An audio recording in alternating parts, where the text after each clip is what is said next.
Good morning, everyone. Today we're going to be working in our chair. Want to kind of focus on neck, shoulders, but kind of also getting a little bit into this low back area, specifically where we'd get into like QLs, multifidi, rectors, right at the point where our hip line meets our spine line, makes that little T, a little area in there that kind of gets pretty chronically tight, restricted. Related to breathing, related to walking, gait mechanics, common area for a lot of people. So kind of want to see if we can get into that space a little bit, bring in some better movement, get it to stretch, get it to feel a little bit more mobile, get it feeling better. Let's get started.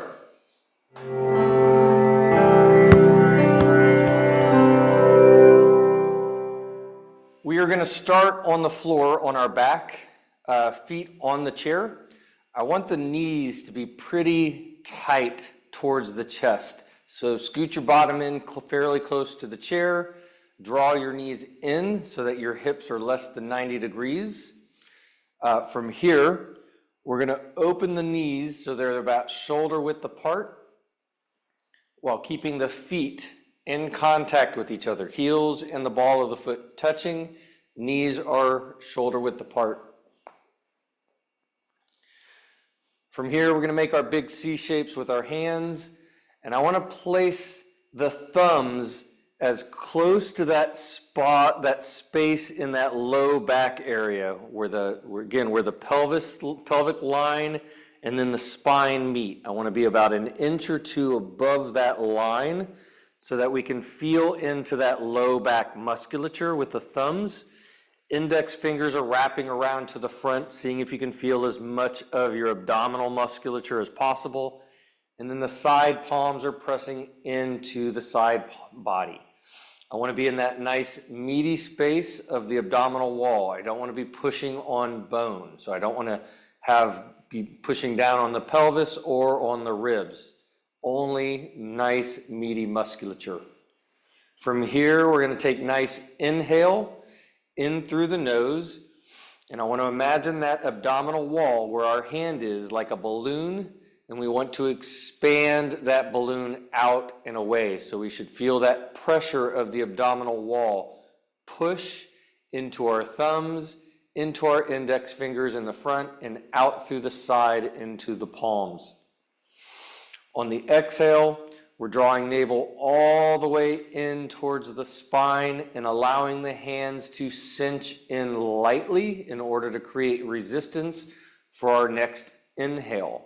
I want to really feel that active balloon being expanded with each inhale. With each exhale, let your belly button push that air, as much of it out. And with each inhale, we're seeing if we can expand a little bit further. Now, if you have that tightness in that low back musculature, more than likely, you're going to find that it's very difficult to get that area to expand around your thumb. This isn't what we want to work on, getting that area to move a little bit better, especially with our breath. So one thing you can do is you can use that thumb and just kind of wiggle it around to give yourself a physical cue at that spot, and then imagine your breath is like a spotlight, and you're trying to send that spotlight and shine it into that area of the thumb. We're trying to kind of neurologically activate that area with your thumb at the same time that you're bringing in your breath to it.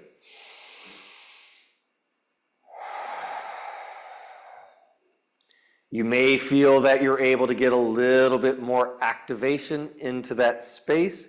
You may find it's really difficult. If it's been stuck for a long time, it will take some work in order to get this area to move.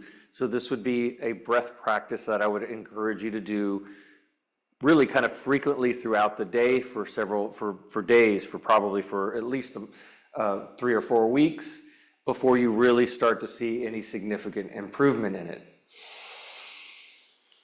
We're going to go ahead and let our hands release from our body, or from our our abdominal wall. We're going to place our hands on our knees.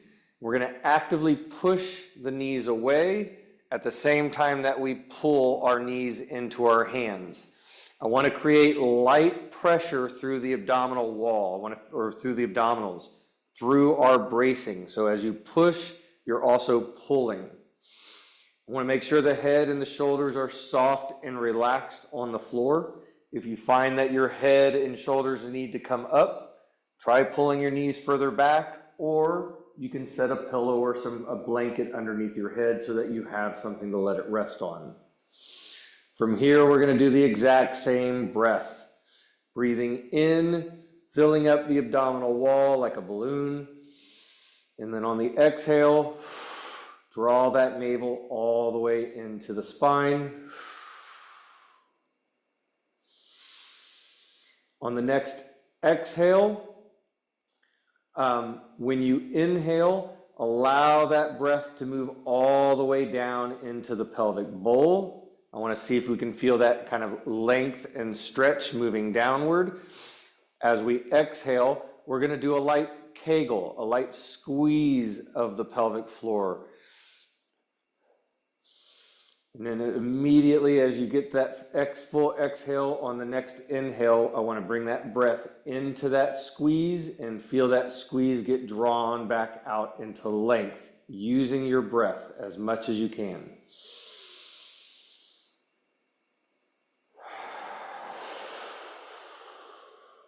We'll get a good 4 to 6 breaths from here with this nice bracing. And then we'll relax our hands, drop them down to the side. We're going to very slowly get up to sit in the chair. We're going to do a good amount of work in the chair, but I want to make sure that we're not dizzy. We just did a good amount of breath work, especially deep breath work. So as we come up, I want to make sure that we're not lightheaded, dizzy. As long as there's no lightheadedness or dizziness, we'll go ahead and come up into our chair.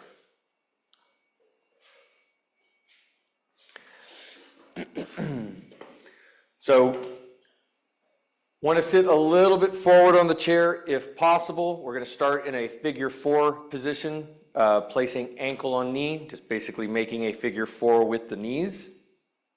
And we're going to start out with just doing a little bit of a wiggle at the knee. I want to lift the knee up towards our head and then actively reach that knee down to the floor.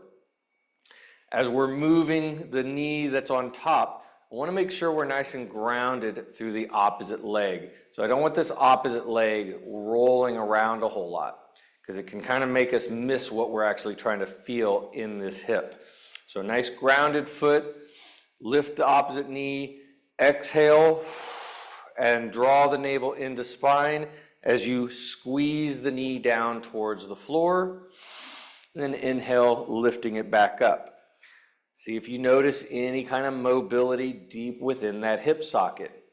Notice how far is your range of motion. How low can you drop that knee? I want to be able to compare this from one side to the other. Looking at this is my left knee, is my non-surgical knee. I tend to have more mobility in this knee. So this knee is just a little bit higher, sits just a little bit higher than my opposite knee when it's on the floor.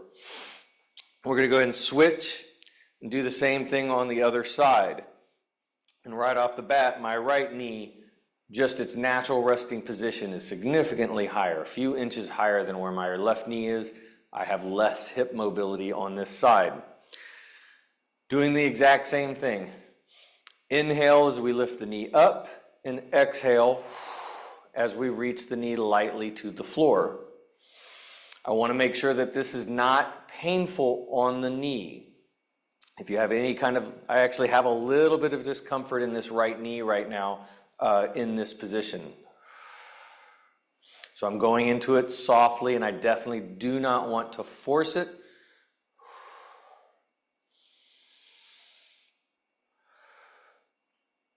And 5 to 10 reps will be good, and we're going to switch back to the other side. Back into the same figure 4 position. Now we're going to get into light folds. So again, I want to make sure that we're nice and solid through the foot that's on the ground. We're going to inhale, filling up that nice crocodile breath, balloon breath, and then on the exhale, I want to allow the hands to just fold over the shins, and we're just allowing ourselves to kind of fold forward as we exhale. Inhale, we're bringing it all the way back up. Exhale, we're seeing if we can fold a little further, again, without losing our control of our foot that's in contact with the floor, and obviously without losing balance on the chair. I don't want to force this if it means I'm taking myself into a position that I cannot maintain in the chair. Each one, we're allowing that kind of cascade of our hands to fall over the shins, seeing if we can get a little deeper into the movement. After 5 to 10 reps, we're going to switch across and do the same thing on the other side.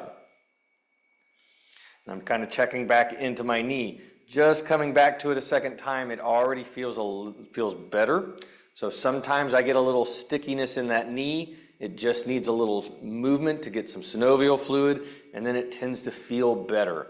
So sometimes that knee, we got to go soft with it, come back to it, and you may find that it feels better naturally. We don't need to force these movements. Coming right back to our fold, nice inhale, exhale, softly fall, allow the hands to fall over shins. Inhale, bringing it back up.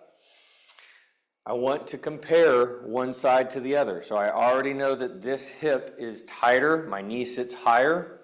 I feel a little bit different stretch in this hip. I can also feel some tightness in that very specific area in my low back. Again, that spot where the spine and the pelvis meet, I got some tightness on that right side that is not on the left side.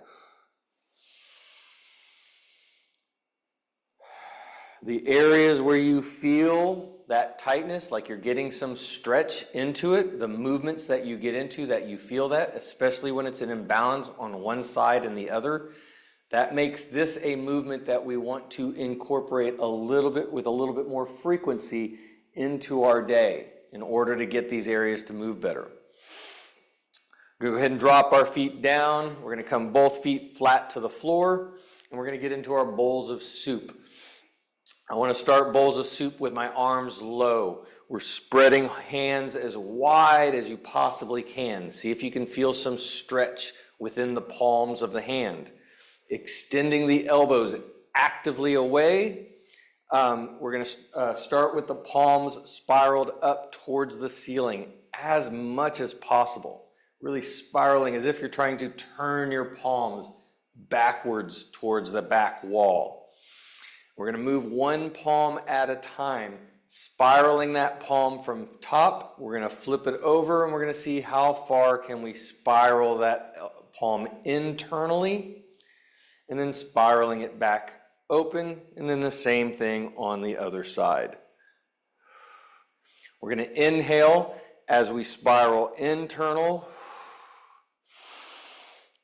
Exhale as we spiral internal. Inhale as we spiral palms up.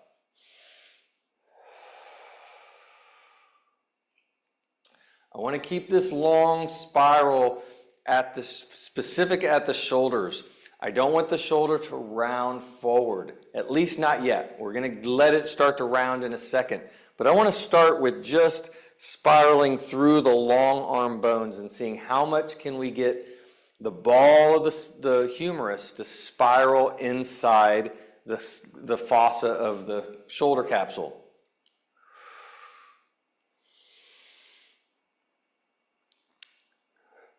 As we're spiraling back and forth, we can start to let our arms elevate higher and higher as long as we don't get into any pinch or pain. And I kind of want to notice, is there a difference in the way the right shoulder feels as we bring it up higher compared to how the left shoulder feels?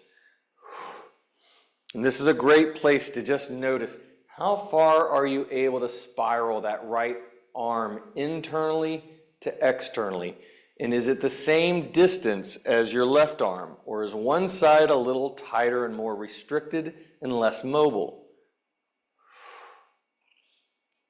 Now I want to start to allow this movement to go up into the shoulders a little bit more. So as we spiral, we're going to keep spiraling, and we're going to let the shoulder blade round over the rib cage, letting it kind of twist the spine lightly, at least the upper back. Bring it all the way back up. Same thing to the other side. Make sure you're going nice and slow with a slow exhale on the spiral in and a slow inhale as you spiral back open.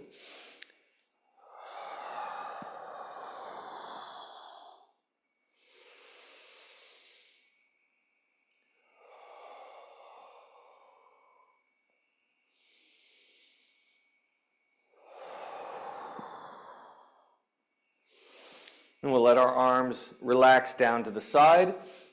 Now we're going to get into pelvic tilts. I'm going to turn my chair to the side.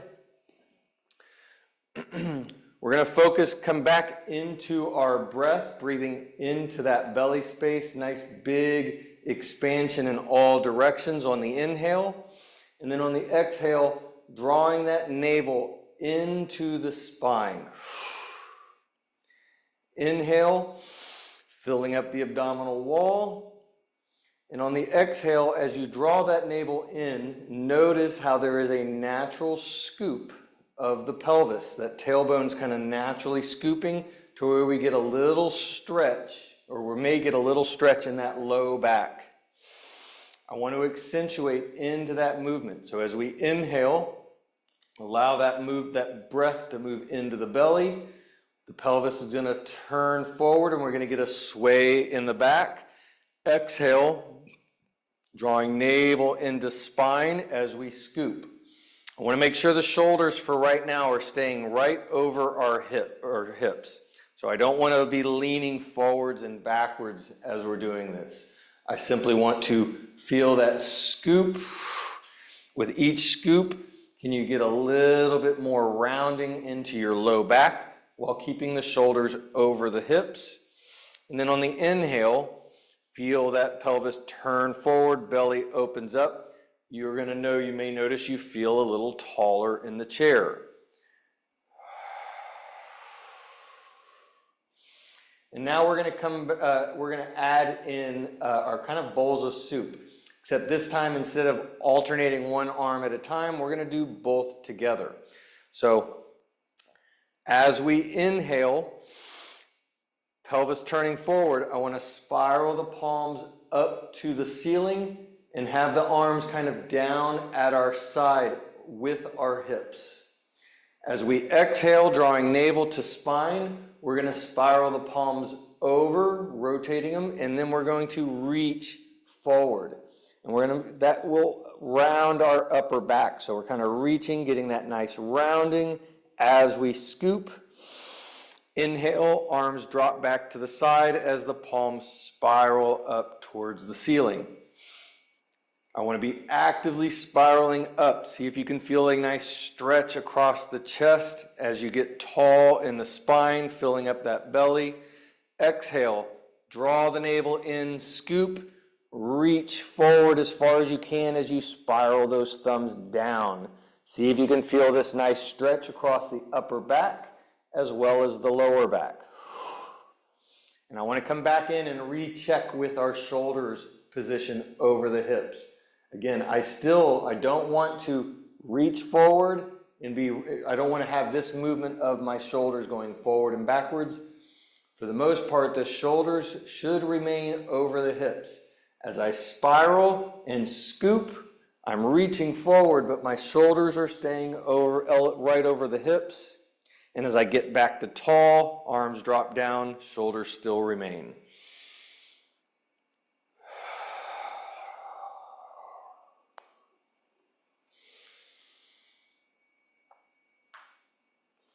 Nice. So now we're going to let I want to bring hands down to the chair, and we're going to actually get a nice grip of the bottom of the chair. Hopefully you have a chair that you can get a good grip on. And I want to grip, and I want to pull my shoulder blades down. I want to feel my shoulder blades depress as if I'm trying to pull them into my back hip pockets.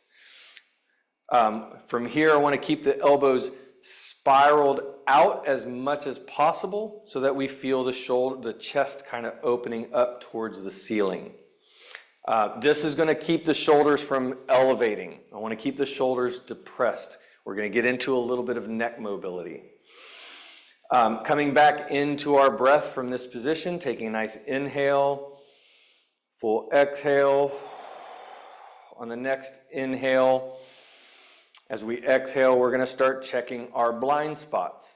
So nice slow look on the exhale over the right shoulder. Inhale back to center, and exhale looking over the left shoulder. Again, I want to keep the shoulders fixed by pulling down. I don't want the shoulders twisting or moving, no rotation. This is all coming at the level of the neck. I want to use our eyeballs to see how far behind you can you look over your right shoulder, and then how far can you look over your left shoulder. Do you go as far in each direction, or is one side tighter, more restricted, and less mobile? As we're turning, I also want to reach our chin to see how far can you move your chin over the line edge of your shoulder. So instead of, I want to avoid tilting the head and turning from the forehead. I want to keep that chin and see how far can you get the end of your chin to get over the edge of that shoulder. And again, is it different on the left side compared to the right side?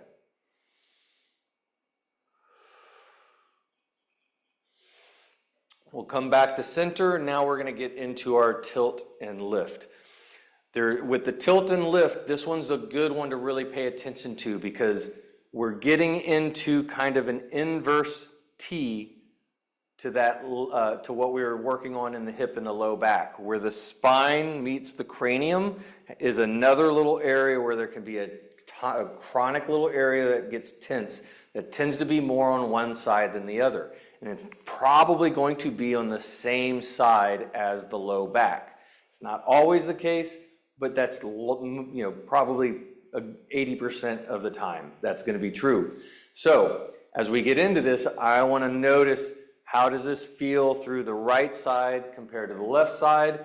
We're not specifically getting into the back of the neck just yet, but I want to kind of notice differences right side compared to the left side and how that relates to what's going on in the low back.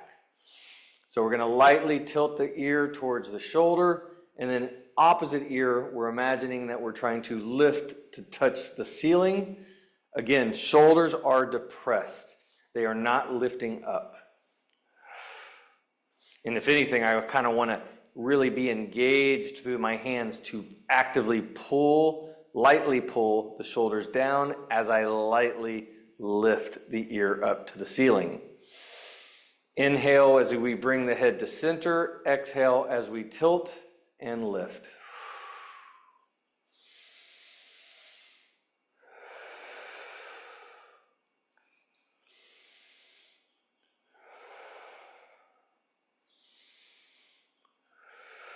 So I'm noticing right side is tighter, which is congruent with that right side low back being tighter.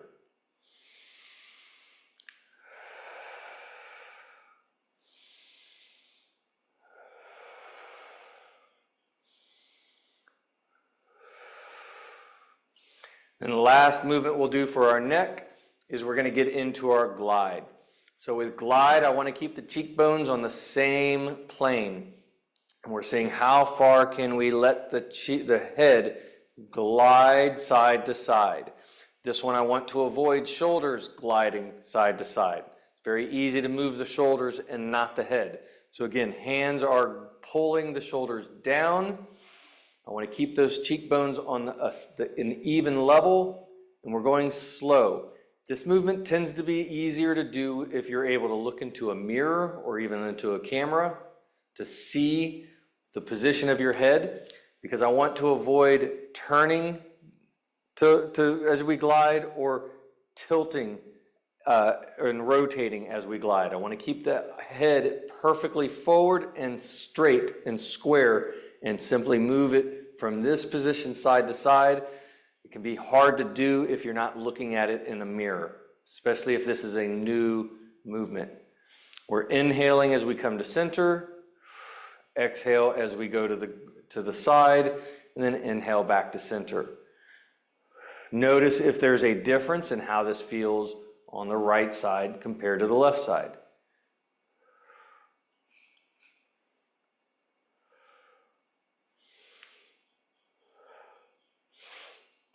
Nice. So now we're going to shift our position in the chair. Chair I'm keeping in the same place, but I am turning to face the wall. So the back of the chair is now at my left hand, but to my left, and I want to get into a split stance on the chair. My back foot, I want to make sure that big toe is tucked underneath. I don't want that foot flat unless you have a foot problem. If you have some foot pain, then we can make an adjustment. But as long as we don't, if we can get into that foot, I want to make sure we're loading that big toe. Knee, I want directly under the hip. So I don't want the knee too far back, and I don't want it too far forward. Kind of finding that just right space. From here, we're going to get back into our breath, and we're going to get into one side hip mobility, hip tilts on just one side. So on the inhale, allowing that breath to move into the belly. Exhale, drawing navel into the spine. And we're going to get that same action of the hip, where as we inhale, the hip is turning down towards the floor. For the leg, the knee is down. And then on the exhale, as we draw that navel in, I want to scoop at the tailbone. We're scooping into it. But because we're loaded into our big toe, we're going to create tension, and we should feel some stretch through the front of the hip. So I want to feel that belly draw in as we scoop. Can you feel a little length or load? Maybe it just feels like an activation, which is going to be fine as well. Inhale, allow the pelvis to tilt, big belly. Exhale, draw navel in and scoop. See if you can feel some stretch on the big toe as well. I want to feel that big toe ground into the floor as we scoop. That's going to add a little bit more load to the front of the hip.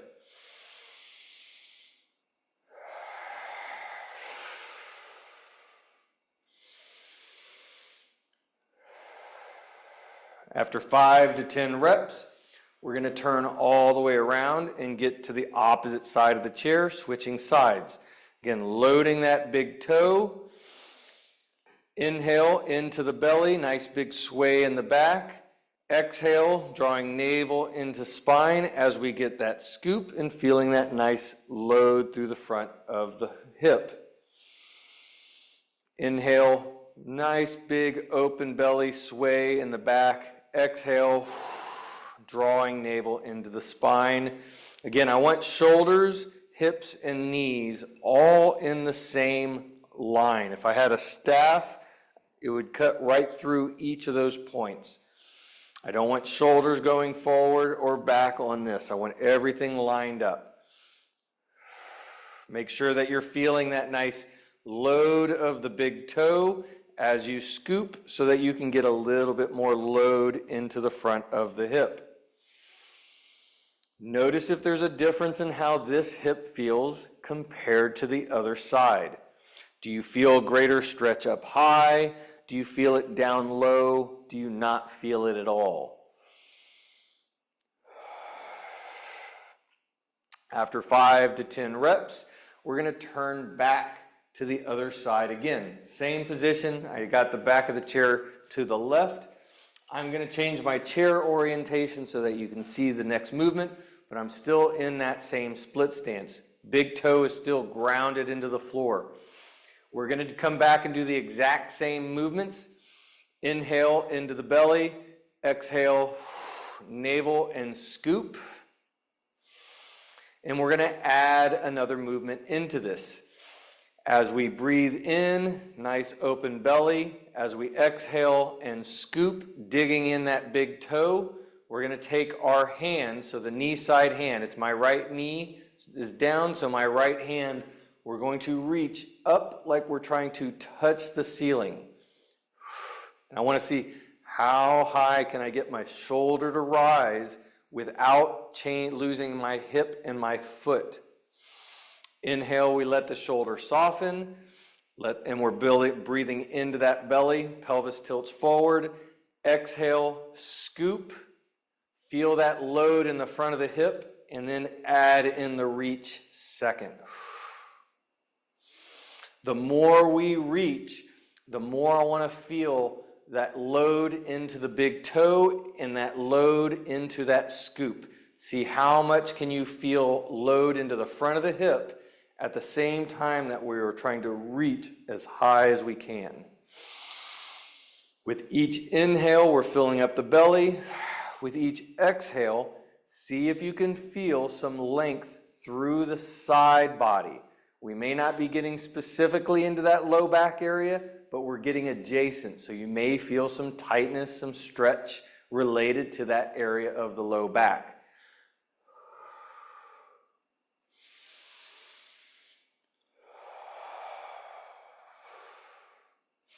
After 5 to 10 reps, we're going to switch and do the same thing on the other side. So I'm flipping the chair so I can stay facing forward. Big toe is still loaded down to the floor. Inhale, filling up that belly. Exhale, navel to spine. Feel that scoop, feel that load.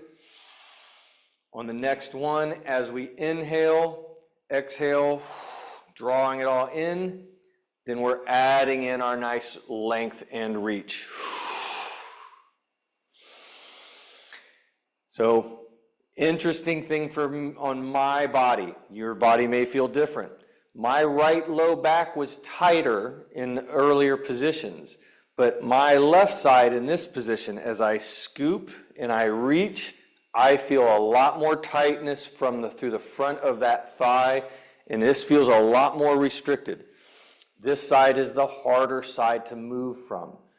That's an important thing to take notice of. Where you feel tightness, what is holding that area tight might be tension patterns and immobility elsewhere in the body. So we have to assess everything in order to get a full picture of why things feel tight anywhere. So I don't always want to go stretch specifically where it feels tight. I want to assess first to have a better understanding of all the different immobilities that are taking place, because this is definitely related to what's going on in my lower back, because we're working the opposite side of what's going on over here. So this is relevant. If you're noticing a significant imbalance between one side and the other, take note of that. That'll be a really good thing to bring into a consultation. We're going to flip back to the other side again, getting still in the exact same position. Big toe is loaded, so I'm back on my right side, right knee is down. All the first parts are the same. Breath, inhale, scoop on the exhale. But now we're going to add in a rotation. So we're going to take our hands and we're just simply going to cross them across our shoulders. Inhale. Feel that belly open up, pelvis tilts forward. Exhale, navel to the spine. Feel that big toe dig in again. And now we're turning our chest towards the back of our chair. And I want to see how far can we get both shoulders to rotate all the way back. Inhale, we're coming back forward, filling up the belly. Exhale, navel into spine, scoop, and rotate added after the scoop. I want that scoop to be a loaded first, and then we're rotating into it. Again, feel the big toe grounded as you rotate. I want to make sure we're well grounded through our legs. I don't want the rotation to make my knee turn out. That means I'm turning the whole body. I want this part of my leg to be well grounded so that, if anything, I kind of want it to counter rotate. I want to feel my lower body moving towards the opposite wall that my chest is moving into. So we can kind of wring out the spine in this low back area. Making sure we're not going into pain, obviously. After 5 to 10 reps, we're going to switch to the other side. Again, big toe tuck is dug in. Crossing arms, starting with a breath. Inhale, fill up the belly. Exhale, navel to spine. On the next one, as we inhale, exhale, scoop, nice loaded big toe, and then we're rotating towards the back of the chair. Notice which side you're able to rotate more on. I have a lot more rotation towards my right than I did towards the left. So again, that is an important thing to notice. So any area, again, any of these movements that you're finding a significant difference in balance of movement, especially range of motion and tightness and tension, one side to the other, that is a movement that I would encourage you to do more frequently throughout the day to see if you can get the sides to be a little bit more imbalanced by the end of the day, or even the end of the week, or even the end of the month. Like, I want to think of it, I want to rise those imbalances in priority as far as what we are working on. All right, so we're now going to stand up, and we're going to continue to use the chair. I want to do a little bit, we're going to do a little balance footwork, get into our legs. So we're going to do our 6 walks. So the chair is going to be here for balance and support if you need a little extra stability. We're going to go into our 6 walks. So 6 walks, there's going to be 6 different positions that we're doing. We're going to start with just simple loading on the ball of the big toe. So I'm going to step out with my right foot just a little bit, and I only want the ball of the big toe on the floor. The outside part of my foot is off the floor, and the heel is off the floor. And I'm just simply going to load, put weight on the big toe, and then unload the big toe. As I'm loading it, I want to allow a little bit of into my knee to turn in very, very lightly, as long as it is not painful. I want to make sure that this is not painful on the big toe as well. We're going to inhale as we absorb our load. We're going to exhale as we lightly push off. If that feels pretty, I'm going to keep this low key. This is going to be like a really low, low intensity effort for the 6 walks. So super low energy.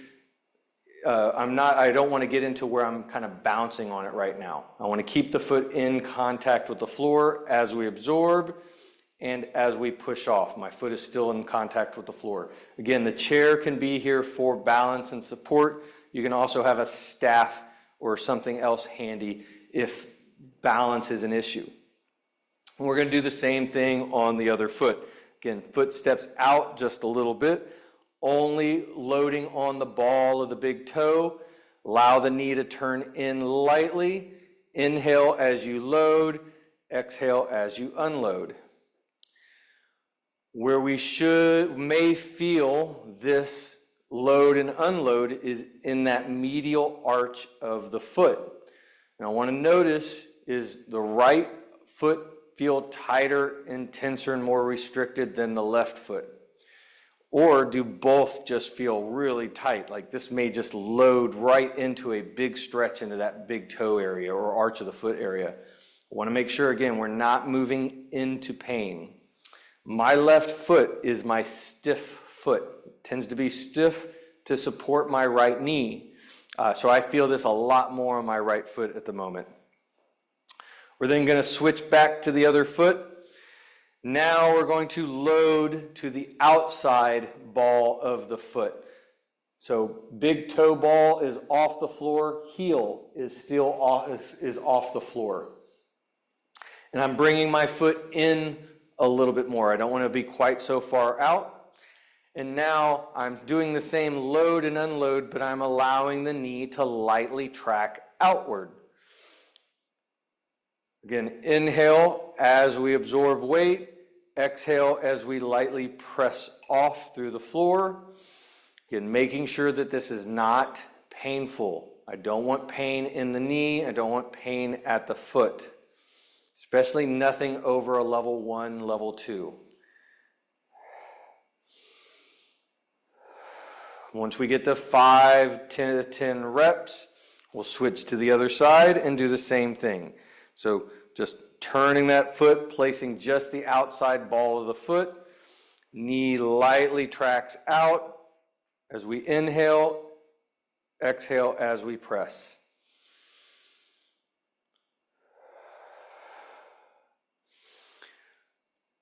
So obviously I want to notice the stiffness. Does one side feel tighter, more restricted? Another quality that we can kind of pay attention to is, does it feel like you have control, like neurological control? Do you feel like you have good load access? Can you ground into the floor in a way that you feel like you have good control? My right foot, when I do this, feels really solid. Like this feels really good and solid. My left foot, when I get to the outside ball of the foot, it feels like there's something missing. Like there's something missing in how much control. It's almost like it feels weaker and less stable. So those are qualities that I kind of want to notice that I can use as an assessment of balance from one side to the other. We're going to come back to the front, to the right foot, coming back onto the ball of the big toe, but we're also going to allow the heel to touch the floor at the same time. We're going to bring this one's going to be more straight out to the side instead of out in front. Again, heel actually I want to start with the ball of the foot, and what we're going to do as we load, knee is tracking lightly in, and we're going to let the heel come all the way down to the floor, and then we're going to press the heel up but keep the ball of the big toe in contact. So we're absorbing, feeling that load into the ball of the foot, and let the heel touch, and then let the heel release. This hopefully will get a little bit more mobility, stretch into that arch of the foot, medial arch of the foot specifically. Again, I want to make sure that it is not creating pain or discomfort in the knee. And this can be a tricky one for knee stuff. Since I had some knee pain, it's not pain, it actually feels really good. I'm feeling where I had some compression within my knee joint. And these movements are going to be ways in which we can kind of get the knee to mobilize a little bit more and take some of that compression out. But it can be tricky if the knee is actively in pain, especially if there's any kind of cartilage wear down, other kind of things going on in the knee that can irritate the knee. So I want to be really cautious with knee pain. It's possible that these movements will go a long way to getting rid of knee pain altogether. It's also possible that these movements can exacerbate knee pain. So I want to be very, very careful and cautious on them. Doing the same thing on the other side, starting on the ball of the big toe. Again, outside edge of the foot is off the floor. Knee tracks in as we load to touch the heel, and then unload the heel.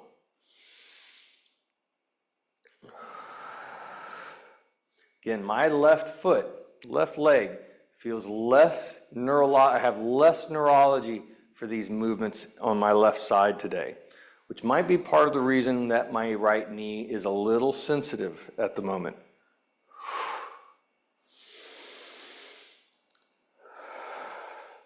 And again, just like the other movements I was talking about, if you feel an imbalance one side to the other, then these become movements that I want to program a little bit more with a little bit more frequency.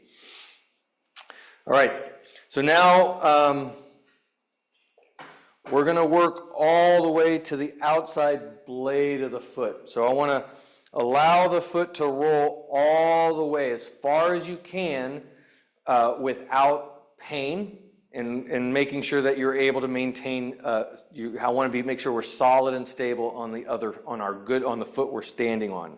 So as I roll to that outside edge, I want as much of the side of the foot on the floor, but I want the heel to be lightly off the floor if possible.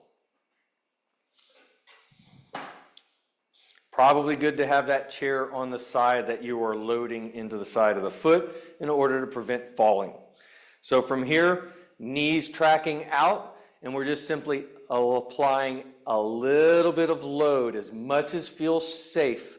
We want to make sure that we are solid and that we're not putting anything into pain or going into an unstable ankle. So only enough load that you feel comfortable, and then unload.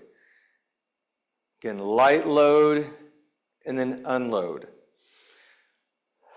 This is a powerful movement to help rebuild ankle stability. If you've sprained an ankle, you have a history of sprained ankles, but we got to get into it cautiously and safely. We are loading very specifically into the ligaments of the ankle in order to get them to function better, but I got to make sure that we're not overloading those ligaments, especially if they have a history of some trauma. And we'll do the same thing on the other side. Again, light load and unload. And again, knee is lightly tracking out, making sure that it is not painful on the knee or at the ankle or foot.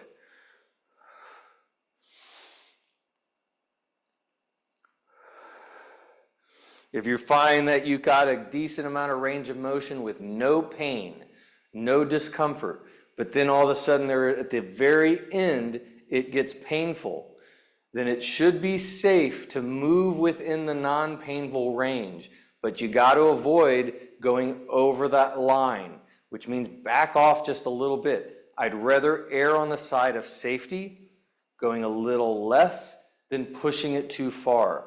But if you have access to range of motion that is non-painful, I do encourage getting into it a little bit, lightly. We need to work that neurology in order to rebuild it. All right, got two more with the foot. Now we're bringing our foot more out in front. We're looking at our heel strike. We're going to start, I want to bring the foot a little bit outside the midline of the body so that we can get more on the medial aspect of the heel. We're going to let the knee track in, and so load, knee tracks in, unload, straightening the leg, letting your weight come back to the other back foot.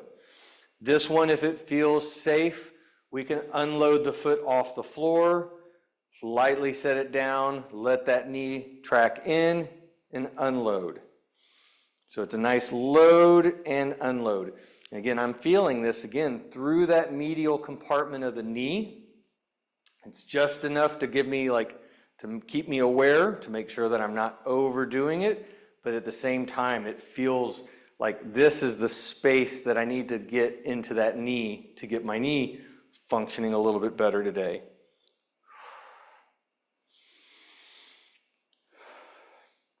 And then we'll do the same thing on the other side. Load the inside of the heel, knee tracks in, and unload. Again, notice the difference of how it feels on the left side compared to the right side. And if you are finding there are some neurological imbalances, similar to what I got going on in my leg, what you may find is after doing these movements, the movements may feel really simple and not very hard, especially not muscularly hard. But you may find that you start to get a little shakiness, a little wobbliness, like your system is getting a little taxed, even though this isn't really effort-wise hard. Again, that's normal, and that's an important aspect, something important to kind of pay attention to. All right, so the last one, foot's going to come straight and even a little bit across the midline because I want to get to the outside edge of the heel. Knee is going to track out at this point. So bringing foot more in a straight, like just almost like it's your way you walk, where your heel strikes. Let that foot turn, the sole of your foot turn out. Knee lightly tracks out, and then unload. Again, it's a light load and a light unload. Again, these movements are very subtle, but yet they're really quite powerful. These are movements that I give my athletes, my basketball players, in order to help bulletproof their ankles, to prevent ankle injuries. And when they do get ankle injuries, because it's hard to avoid them, this is what we do in order to rehab them, to therapy, to get them back on the court. And I've had a lot of success with these very, very powerful movements. Same thing on the other foot, turning that foot in, foot comes across the midline, knee is tracking out. Light track out. And you can just think of that tracking as where the heel is to where the knee is. My heel is in line, my knee is a little bit outlined. Does not need to be a big difference. And part of the reason this is important is because these are functions of gait. With every step we take, our knee tracks from internal to external. We need to have access to those ranges of motion. And if you're finding you don't have it doing it with these walks, guarantee that it's not happening with your gait. And so we want to rebuild these things so that we have a good functional gait pattern that is less injurious to us. All right, we're going to come back down to the floor, laying on our back, feet going up on the chair. Again, heels and ball of the feet are touching lightly. Knees are shoulder width apart. We're going to go ahead and bring hands to our knees and actively press at the same time that we're actively pulling our knees into our hands. Again, I want shoulders and head nice and soft and relaxed on the floor. And we're going to breathe into that crocodile breath. Again, I want to maintain pressure in the abdominal core through our push and pull of hands and knees. And we're inhaling, feeling the abdominal wall expand out and away like a balloon on the inhale. And on the exhale, drawing navel all the way into the spine. As you exhale, do a light Kegel to feel that squeeze at the pelvic floor. And then on your inhale, bring that breath into that squeezed pelvic floor. Feel it lengthen out and expand.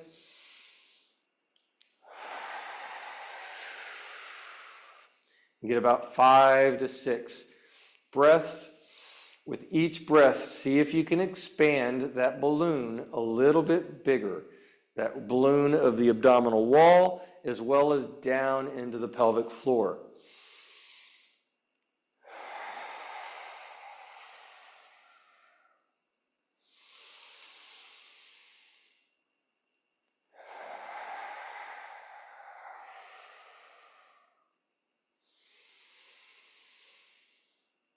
After 5 or 6 breaths, we're going to relax our arms down to our sides. Let our shoulders soften to the floor. We're going to let that breath continue to breathe in and expand. On the exhale, continuing to let everything soften and release. And we can start to bring that breath more up into the ribs and into the shoulders and into the neck. With that same concept of feeling that balloon expand. So bring that inhale, feel the chest walls expand, the rib cage expand. Exhale, softening, letting everything kind of melt to the floor. And at this point, we can kind of imagine that we're just breathing into tension. Notice any tension in the neck, shoulders, chest, low back. As you inhale, breathe into that tension. And on the exhale, see if you can release that tension and just let it rinse off onto the floor.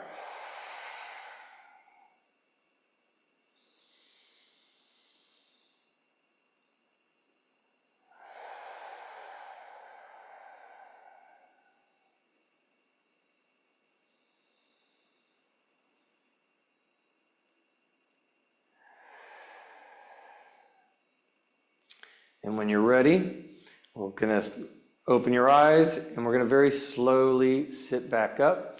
Again, take your time. Come up to a sit before you come up to a stand. Make sure there's no dizziness. Make sure that we're not, I want to make sure that we feel nice and solid before we stand all the way back up.